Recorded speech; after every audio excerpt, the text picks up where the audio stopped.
Dear students, पिछली class में अपन ने विद्युत द्विध्रुव और बल आघूर्ण का व्यंजक पढ़ा था और आज की क्लास में अपन उस पर आधारित कुछ न्यूमेरिकल अपन करेंगे। पहला क्वेश्चन अपना है क्वेश्चन 2 बिंदु आवेश Q1 बराबर 2.5 गुणा 10⁻⁷ कूलम इंटू मीटर तथा QB बराबर -2.5 गुणा 10⁻⁷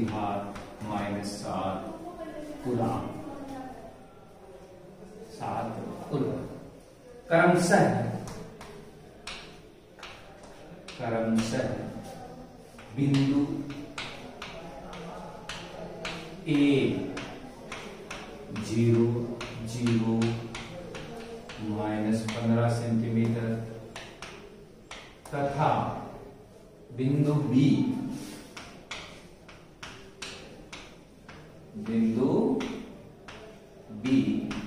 0 0 +15 पर स्थित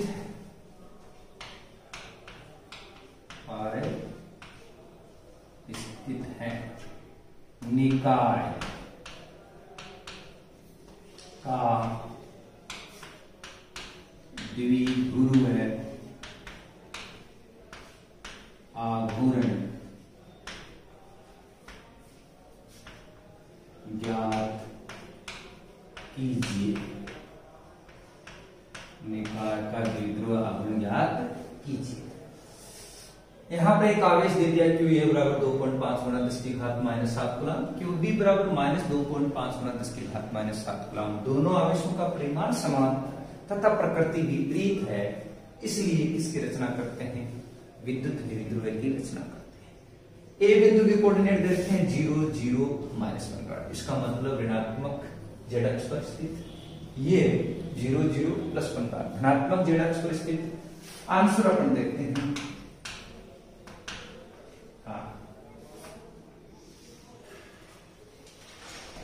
डायग्राम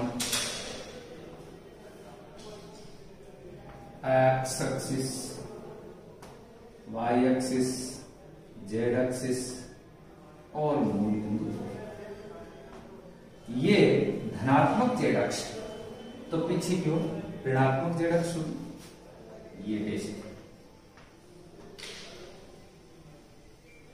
ये बिंदु ए के कोऑर्डिनेट हो गए, जहां x कोऑर्डिनेट भी 0, y कोऑर्डिनेट भी 0 और z कोऑर्डिनेट -15। और ये बिंदु B 0 0 15 सेंटीमीटर। यहां से O से B की दूरी भी 15 सेंटीमीटर, O से A की दूरी भी 15 सेंटीमीटर। 15 और 15 टोटल दूरी हो गई 30 सेंटीमीटर। और दोनों आवेशों के बीच की दूरी को अपन व्यक्त करते हैं 2a से। 2a = 30 centimetre equal to 0.3 metre. ऐसा करते हैं, हमें ज्ञात करना है। ये डायग्राम हो गया विद्युत द्विध्रुव आघूर्ण, निकाय का द्विध्रुव आघूर्ण ज्ञात करना है। इसको P से व्यक्त करते हैं। P से व्यक्त करते हैं किसी एक आवेश का परिमाण Q बराबर, इसका ले लो, इसका 2.5 गुणा 10⁻⁷ और 2a बराबर हो गया 0.3 मीटर। हमें ज्ञात करना है P। प्रश्नवाचक चिन्ह।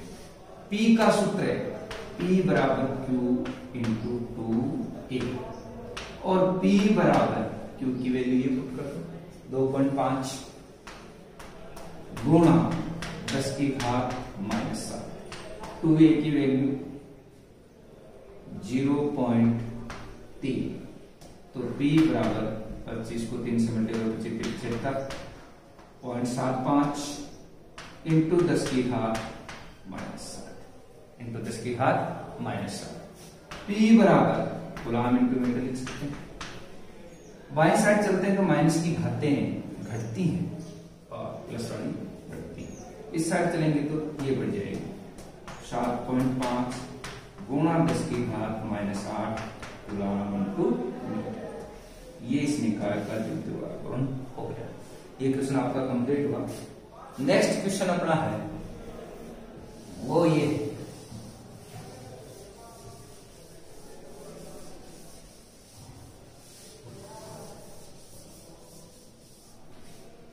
नेक्स्ट क्वेश्चन में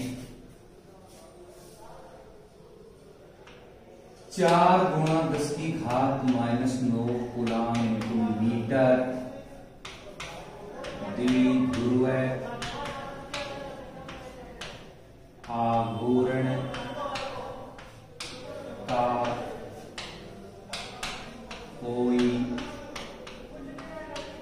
विद्युत द्विध्रुव 5 × 10⁴ न्यूटन प्रति कूलम के समरूप विद्युत क्षेत्र, समरूप विद्युत क्षेत्र में 30 डिग्री के कोण पर स्थित है।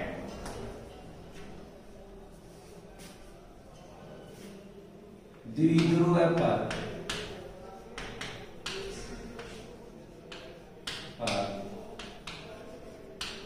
कार्यरत बल आघूर्ण की गणना कीजिए।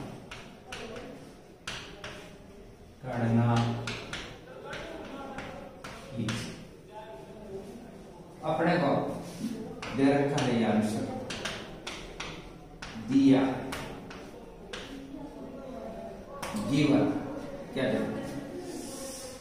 द्विध्रुव आघूर्ण जिसको अपन व्यक्त करते हैं P से, P बराबर 4 × 10⁻⁹ कूलम इनटू मीटर और E बराबर 5 × 10⁴ न्यूटन प्रति कूलम का समरूप विद्युत क्षेत्र है और कोण थीटा की वैल्यू दे रखी है 30 डिग्री।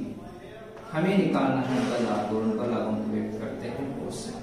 तो क्या है प्रश्नवाचक चिन्ह, टो का फॉर्मूला होगा P E sin थीटा, टो बराबर P E sin थीटा। टो इक्वल टू P की वैल्यू 4 × 10⁻⁹, E की वैल्यू 5 × 10⁴ और साइन 30। टो इक्वल टू साइन 30 की वैल्यू, चूंकि साइन 30 की वैल्यू होती है 1/, इसलिए 4 × 10⁻⁻, 5 × 10⁴ इंटू 1/2, 2 से 2 कैंसिल हो गया, तो इक्वल टू 10 और -9 + 4 घात बच गई -5 और टो इक्वल टू ये प्लस की घात हो गई -5 हो गई, तो 1 × 10⁻⁴ आंसर हो गया न्यूटन इनटू मीटर। ये हमारे क्वेश्चन हुए। इससे अगला या नेक्स्ट टॉपिक हमारा है विद्युत क्षेत्र रेखाएं, इलेक्ट्रिक फील्ड लाइंस पढ़ेंगे अपन विद्युत क्षेत्र रेखाएं।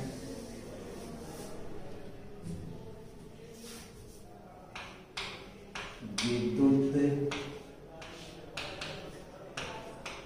क्षेत्र रेखाएं, इलेक्ट्रिक फील्ड लाइंस। विद्युत क्षेत्र रेखा की परिभाषा बड़े ध्यान से आप सुनेंगे और परिभाषा है विद्युत क्षेत्र रेखा विद्युत क्षेत्र में खींचा गया ऐसा काल्पनिक तथा निष्कोण वक्र है जिस पर स्वतंत्र एवं विलगित एकांक परीक्षण धनावेश चलने का प्रयत्न करता है। ध्यान दें, विद्युत क्षेत्र रेखा विद्युत क्षेत्र में खींचा गया ऐसा काल्पनिक अर्थात इमेजिनरी काल्पनिक और निष्कोण वक्र है जिस पर कौन चलता है, स्वतंत्र एवं विलगित एकांक परीक्षण धनावेश चलने का प्रयत्न करता है। आगे कौन समझेंगे। आप जानते हैं दो तरह के आवेश, दो प्रकार के आवेश होते हैं, धनावेश और ऋणावेश। ये धनावेशित वस्तु है और धनावेशित वस्तु के चारों ओर इसका विद्युत क्षेत्र होगा। इसके विद्युत क्षेत्र में प्रेक्षण धनावेश Q0 को रखते हैं। प्रेक्षण धनावेश Q0 को रखेंगे तो ये धनावेशित वस्तु प्रेक्षण धनावेश Q0 को प्रतिकर्षित करती है। कूलाम नियमानुसार प्रतिकर्षण बल का मान फॉर्मूला होता है बराबर K Q1 Q2 by R square. इसके चार्ज हो गया Q, दूसरा चार्ज या आवेश हो गया Q0 और उनके बीच की डिस्टेंस R उसका स्क्वायर। ठीक है, प्रतिकर्षण बल के कारण ये परीक्षण धनावेश इस धनावेशित वस्तु से सीधी रेखा पर दूर भागता चला जाता है जब तक कि धनावेशित वस्तु द्वारा परीक्षण धनावेश पर कार्यरत बल का मान शून्य न हो जाए।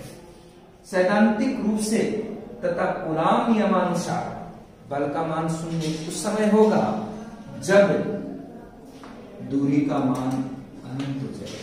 R का मान अनंत होगा तो F का मान 0 आ जाएगा। इसका मतलब ये परीक्षण धनावेश इस धनावेशित वस्तु से सीधी रेखा पर कहां तक जाएगा, अनंत तक जाएगा। अब कैसा मार्ग हो गया, कहां से स्टार्ट हुआ। धनावेशित वस्तु के लिए विद्युत बल रेखाएं धनावेश से प्रारंभ होकर अनंत पर समाप्त होती हैं। यहां पर रखेंगे तो ये धनावेश से प्रारंभ होकर अनंत पर, यहां रखेंगे तो यहां से यहां तक ये आ गया, यहां रखेंगे तो अनंत तक जाएगा, यहां रखेंगे तो अनंत तक जाएगा, यहां रखेंगे तो अनंत तक जाएगा, यहां रखेंगे तो यह अनंत तक जाएगा। पहला चक्र अपना कंप्लीट हो गया। क्या क्लियर हो गया। धनावेश के लिए विद्युत बल रेखाएं धनावेश से प्रारंभ होकर अनंत पर समाप्त होती है। अगर वस्तु ऋणावेशित हो तो ये ऋणावेशित वस्तु, यहां प्रेक्षण धनावेश Q0, प्रेक्षण धनावेश Q0 ऋणावेशित वस्तु द्वारा क्या होगा, आकर्षित होगा और आकर्षित होगा तो बल रेखा कहां से प्रारंभ होगी, अनंत से प्रारंभ होकर ऋणावेशित वस्तु पर समाप्त होती है। अनंत से प्रारंभ होकर ऋणावेशित वस्तु पर समाप्त होती है।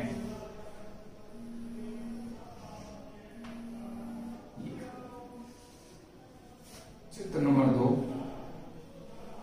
चित्र नंबर 3, यदि विद्युत धनावेश और ऋणावेश एक दूसरे के निकट स्थित हो, जैसे ये प्लस और ये माइनस, नेगेटिव चार्ज, ये पॉजिटिव चार्ज एक दूसरे के निकट स्थित हो। अगर अपन यहां प्रेक्षण धनावेश Q0 को रखते हैं तो ये प्रेक्षण धनावेश Q0 इस धनावेश से प्रतिकर्षित होगा तथा ऋणावेश से आकर्षित होगा। प्रतिकर्षण के कारण धनावेश से दूर जाएगा, आकर्षण के कारण ऋणावेश के पास आएगा।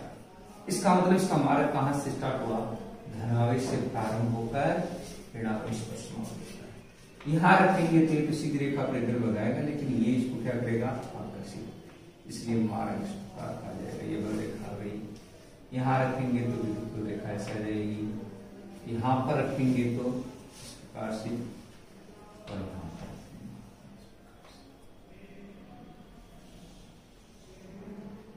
विद्युत बल रेखा, यहां रखेंगे तो ये धनावेश से अनंत की ओर, धनावेश से अनंत की ओर, ये बल रेखाएं दूर से मुड़कर आएंगी, यहां पर आकर मिलेंगी।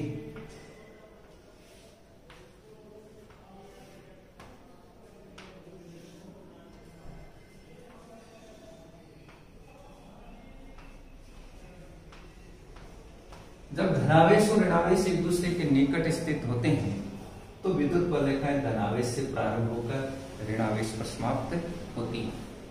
चौथा, ये तो विपरीत प्रकृति के आवेश हो गए। यदि समान प्रकृति के आवेश एक दूसरे के निकट स्थित हो,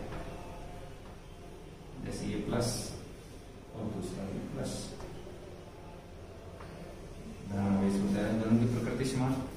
यहां पर अपन प्रेक्षण धनावेश Q0 को रखेंगे तो ये धनावेश भी इसको प्रतिकर्षित करेगा, ये भी प्रतिकर्षित करेगा। लेकिन इस स्थिति में यहाँ पर दूरी कम है, इसलिए प्रतिकर्षण बल का मान ज्यादा होगा कूलॉम नियम से। यहाँ दूरी ज्यादा है तो प्रतिकर्षण बल का मान कम होगा। बल ज्यादा होने के कारण ये प्रेक्षण धनावेश इसकी ओर गति करेगा तो इधर से दूरी बढ़ेगी, इधर से दूरी घटेगी। ये बल घटेगा, इसके कारण बल बढ़ेगा। एक स्थिति ऐसी आ जाएगी कि बल का मान परिमाण में समान और दिशा में विपरीत हो जाएगा और वहां पर जाकर ये रुक जाएगा। उस बिंदु का नाम क्या है? उदासीन बिंदु, न्यूट्रल पॉइंट है। यहां से अपन बल रेखा यूं छोड़ें तो ये तो सीधी रेखा पर इधर बताएगा, लेकिन ये प्रतिकर्षण के कारण इसका मार्ग ऐसे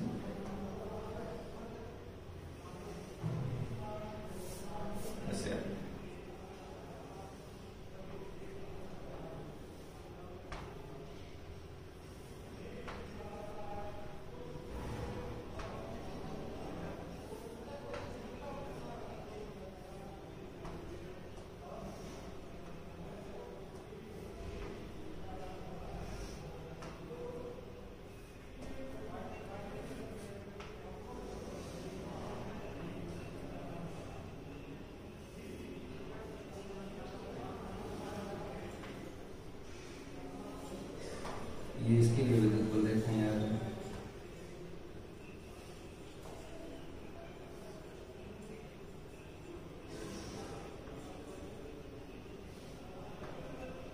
ये और इस बिंदु का नाम क्या है? उदासीन बिंदु। ये चित्र नंबर 6 हो गया। अब बात आती है विद्युत बल रेखाओं के गुण। विद्युत बल रेखाओं के 2 गुण बोर्ड एग्जाम 2013 में आए थे। एक नंबर पहला गुण है विद्युत बल रेखा की किसी बिंदु पर खींची गई स्पर्श रेखा विद्युत क्षेत्र की तीव्रता की दिशा को व्यक्त करती है। विद्युत बल रेखा की किसी बिंदु पर खींची गई स्पर्श रेखा विद्युत क्षेत्र की तीव्रता की दिशा को व्यक्त करती है। जैसे अपन इस बिंदु पर देखना चाहें तो स्पर्श रेखा यहाँ आएगी, इस बिंदु पर देखना चाहें तो स्पर्श रेखा ये होगी, तो हर बिंदु पर दिशा बदलेगी। ठीक। गुण नंबर 2, विद्युत बल रेखाएं धनावेश से प्रारंभ होकर ऋणावेश पर समाप्त होती है। गुण नंबर 3, 2 विद्युत बल रेखाएं एक दूसरे को नहीं काटती। नहीं काटती, अगर मान लो काटेंगे तो ये स्थिति बनेगी। ये कटान बिंदु, कटान बिंदु पर 2 स्पर्श रेखाएं खींची जा सकती हैं। इसका मतलब इस बिंदु पर विद्युत क्षेत्र की कितनी दिशाएं होगी? 2। और एक ही सदिश राशि की 2 दिशाएं संभव नहीं, इसलिए 2 विद्युत बल रेखाएं एक दूसरे को नहीं काटती। चौथा गुण, विद्युत बल रेखाएं आवेशित वस्तु की सतह से, सरफेस से 90 डिग्री का कोण अर्थात समकोण बनाते हुए प्रारंभ या समाप्त होती है। अगर ये वस्तु धनावेशी तत्व से 90 डिग्री कोण पर बाहर निकलेगी और वस्तु ऋणावेशी तत्व 90 डिग्री कोण पर प्रवेश करेगी। 4। पांचवा गुण, जहां विद्युत बल रेखाओं की सघनता होती है, सघनता का मतलब आसपास, वहां विद्युत क्षेत्र का मान अधिक होता है और जहां विरलता होती है वहां विद्युत क्षेत्र का मान कम होता है।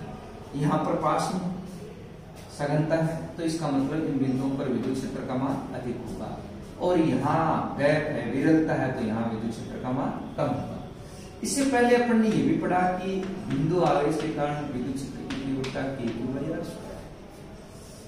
यहाँ दूरी कम है धनावेशित वस्तु से, दूरी कम होगा तो विद्युत क्षेत्र का मान अधिक होगा, दूरी बढ़ेगी तो विद्युत क्षेत्र का मान घटेगा। इसलिए इस बिंदु पर विद्युत क्षेत्र अधिक, इस बिंदु पर विद्युत क्षेत्र का मान कम। इससे अगला जो गुण है वो गुण है कि विपरीत प्रकृति के आवेशों में विद्युत बल रेखाएं खींची हुई लचकदार डोरी की तरह लंबा का प्रयत्न करती है, पास में आने का प्रयत्न करती है। इसका मतलब यह है आकर्षण का परिचय है, अर्थात धनावेश और ऋणावेश में क्या होगा, आकर्षण होगा। इससे नेक्स्ट, समान प्रकृति के आवेश में विद्युत बल रेखाएं लंबाई के लंबवत एक दूसरे से दूर हटने का प्रयास करती हैं और यह प्रतिकर्षण का परिचायक है, प्रतिकर्षण का परिचायक है। इससे अगला गुण या नेक्स्ट प्रॉपर्टी वो है, दो विद्युत बल रेखाएं या विद्युत बल रेखाएं कभी बंद वक्र नहीं बनाती, अर्थात धनावेश से ऋणावेश से जाएंगी, ऋणावेश से वापस धनावेश से नहीं आएंगी, कभी भी बंद वक्र नहीं बनाती। जबकि आगे के चैप्टर जो चुंबकीय बल रेखाएं हैं वो क्या बनाती हैं, बंद वक्र बनाती हैं, बंद वक्र बनाती हैं। और लास्ट प्रॉपर्टी हमारी है वो है कि चालकों के अंदर कोई विद्युत बल रेखाएं नहीं पाई जाती, और जहां विद्युत बल रेखाएं होती है इसका मतलब विद्युत क्षेत्र का मान शून्य होता है। अतः चालकों के अंदर विद्युत क्षेत्र का मान शून्य होता है। ओके स्टूडेंट्स, आज क्लास में